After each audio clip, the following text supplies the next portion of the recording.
আমাকে অপমান করছে। ওদিকে নাড়ু আমাকে এইভাবে বললো, শেষে আমার বাপটাও আমাকে এইভাবে অপমান করলো। বড় যা হয় হবে, 12 ভাতারি হোক আর 13 ভাতারি হোক, যাকে পাবো বড় তাকে আজ বিয়ে করে নেবো। লাউরা বলছি, লাউরা এই নামটা ভালো নয়, ওই নামটা রাখতে হবে। না, এই নামটা রাখতে হবে। না, এই নামটা রাখতে হবে। না, ওই নামটা রাখতে হবে। আমি আগে বলেছি। না, আমি আগে বলেছি। এই কি হলো রে? তোরা দুই ভাই বোনে ঝগড়া করছিস কেন?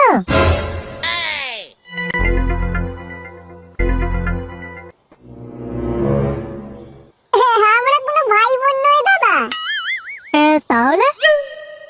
ও আমার গার্লফ্রেন্ড হয় দাদা। ও তোর গার্লফ্রেন্ড? হ্যাঁ দাদা, ও আমার গার্লফ্রেন্ড। তা ভাই তোরা কিসে পড়াশোনা করিস?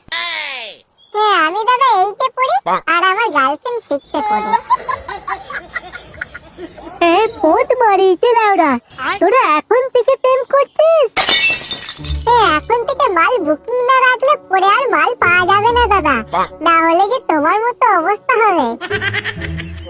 আমার মতো অবস্থা হবে মানে তুই কি বলতে চাইছিস?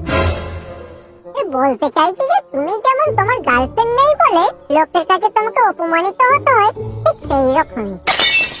তা তুই জানলি কি করে যে আমার কোনো গার্লফ্রেন্ড নেই? ও তোমার মুখ দেখে বোঝা যাচ্ছে গো, তোমাকে কিছু বলতে হবে না। ভগবান, তুমি আমাকে এখনো বাঁচিয়ে রেখেছো। তুলে নাও আমাকে। ওরকম করে কি ভাবছো দাদা? না কিছু না। তা ভাই তোরা দুজনে এত কি নিয়ে ঝগড়া করছিস?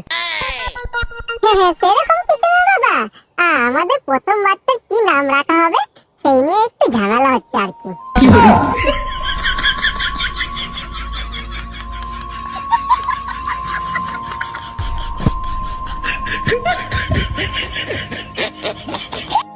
ভাই আশেপাশে কোনো নদী আছে? কেন দাদা, নদীর খোঁজ করতে কেন? নদীতে ঝাঁপ দিয়ে ডুবে মরবো আমি। পাগলা চোদা আছে নাকি লাউরা? কি লাভ এই বালের জীবন দেখে, যেখানে হাঁটুর বয়সী ছেলে মেয়েরা তাদের ভবিষ্যৎ বাচ্চার কি নাম রাখবে তাই নিয়ে ঝগড়া করছে, আর সেখানে আমি দামড়া পাটার মতো এখনো মাল জোটাতে পারলাম না। রাখবো না বড়া এই বালের জীবন, আজই আমি নদীতে ঝাঁপ দিয়ে মরবো লাউরা। বৎস,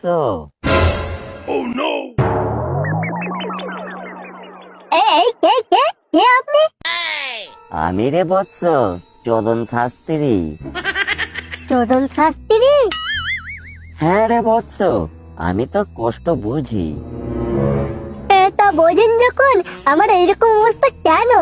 বাড়ির থেকে বিয়ে দিচ্ছে না, হাঁটুর বয়সী ছেলেমেয়েরা প্রেম করে বেড়াচ্ছে, আমার নাকি হাঁসের পোদের মতো মুখ হয়ে গেছে, আমার বন্ধু নাড়ু সে গার্লফ্রেন্ড নিয়ে ঘুরে বেড়াচ্ছে, আর বড় আমি সবার কাছে অপমান হচ্ছি। ওরে খ্যাপা, তুই তো নিজের চোখে দেখলি রে, 5-6 এর মেয়েরাও আজ বুকিং হয়ে যাচ্ছে, আর সেখানে তুই কি ভাবছিস গার্লফ্রেন্ড বানিয়ে তুই বিয়ে করবি? তাহলে কি আমাকে সারা জীবন হ্যান্ডেল মেরে কাটাতে হবে? সেটা কি আমি তোকে বললাম? তোকে আজ থেকে যেটা করতে হবে, তোকে বৌদিদেরকে পটাতে হবে, বুঝেছিস? এই পোড়া কপালে কোনো মেয়েই জুটছে না, আর সেখানে বৌদি কি করে জুটবে? ওরে খ্যাপা, বৌদিরা কখনো টাকা পয়সা আর দেখতে ভালো হলেই যে পটে যাবে তা নয়, বৌদিরা পটে বড় মেশিনে, আর সেটা তো তোর আছে রে পাগলা। আমার বড় মেশিন আছে? হ্যাঁ রে পাগলা, তুই নিজেই দেখ না তোর মেশিনটা কত বড়। কই দেখি তো লাউরা। তাই তো, এর আগে আমি তো কোনোদিনও লক্ষ্য করিনি আমার মেশিন এত বড়। এবার থেকে লাউরা আমি বৌদি পটাবো, এবার থেকে আমি লাউরা বৌদি পটাবো। দেখলি তো বৎস, তোর সমস্যার সমাধান তোর কাছেই ছিল, আর সেখানে তুই রাগে দুঃখে কষ্টে তোর জীবনটা শেষ করতে যাচ্ছিলিস।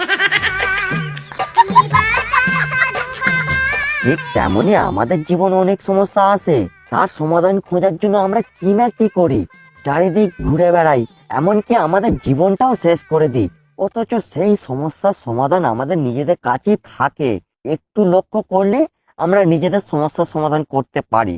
নিজেদের জীবন শেষ করে কখনই কোনো সমস্যার সমাধান হয় না, বুঝেছিস? ঠিক আছে সাধু বাবা, আমি আর আমার জীবন শেষ করব না। এরপর থেকে আমি শুধু বৌদি পটাবো, বৌদি। কিন্তু সাধু বাবা, আমাকে একটু বলে দাও তো, কিভাবে কোন বৌদিদেরকে আমি পটাবো?